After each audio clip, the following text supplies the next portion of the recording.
നിങ്ങൾ എപ്പോഴെങ്കിലും നിങ്ങളുടെ ക്ലിനിക്കിൻ്റെ സ്ട്രെങ്ത് മെഷർ ചെയ്തിട്ടുണ്ടോ? നമ്മളൊക്കെ ഒരുപാട് വർഷങ്ങളായിട്ട് സ്ഥാപനങ്ങൾ നടത്തിക്കൊണ്ടിരിക്കുകയാണ്. സോ നമ്മൾ ഉണ്ടെങ്കിലും നമ്മളില്ലാതെ റൺ ചെയ്യുകയാണെങ്കിലും ഒരു ക്ലിനിക്കിൻ്റെ സ്ട്രെങ്ത് മെഷർ ചെയ്യാൻ പറ്റിയ ഒരു ടൂളാണ്, ഒരു മെഷർമെൻറ്റ് സ്കെയിലാണ് കേസ് ആക്സെപ്റ്റൻസ് റേറ്റ് എന്ന് പറയുന്നത്, CAR എന്ന് പറയും.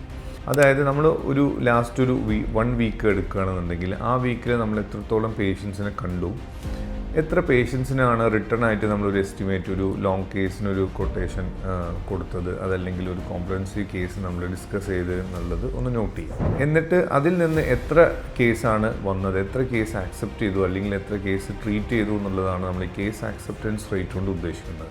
സോ നമുക്കൊരു പെർസെൻറ്റേജ് കിട്ടും. സോ അത് എത്രത്തോളം നമ്മളെ ക്ലിനിക്കിന് ഇമ്പോർട്ടൻ്റ് എന്ന് വെച്ച് കഴിഞ്ഞാൽ നമ്മുടെ ടീമിൻ്റെയോ അല്ലെങ്കിൽ നമ്മുടെയോ കൺവിൻസിങ് പവർ ഏത് രീതിയിലാണെന്നുള്ളത് മെഷർ ചെയ്യാനും, അങ്ങനെ ഒരു മെഷർമെൻറ്റ് സ്കെയിൽ ഉണ്ടെങ്കിൽ നമുക്ക് ഓരോ വീക്ക് ബൈ വീക്ക് അല്ലെങ്കിൽ മന്ത് ബൈ മന്ത് എന്ത് ചെയ്യാം, നമുക്കത് കൂട്ടാൻ പറ്റും. ഈ കേസ് ആക്സെപ്റ്റൻസ് റേറ്റ് കൂട്ടിക്കഴിഞ്ഞാൽ ക്ലിനിക്കിൻ്റെ ക്വാളിറ്റി, അതല്ലെങ്കിൽ പേഷ്യൻസിന് ക്ലിനിക്കുമായിട്ടുള്ള ട്രസ്റ്റ് കൂടി എന്നുള്ളത് നമുക്കത് മനസ്സിലാക്കാൻ പറ്റും. സോ ഇത് ചെയ്യാത്തവർ നിർബന്ധമായിട്ടും എന്ത് ചെയ്യാം, അതൊന്ന് ട്രൈ ചെയ്ത് നോക്കുക.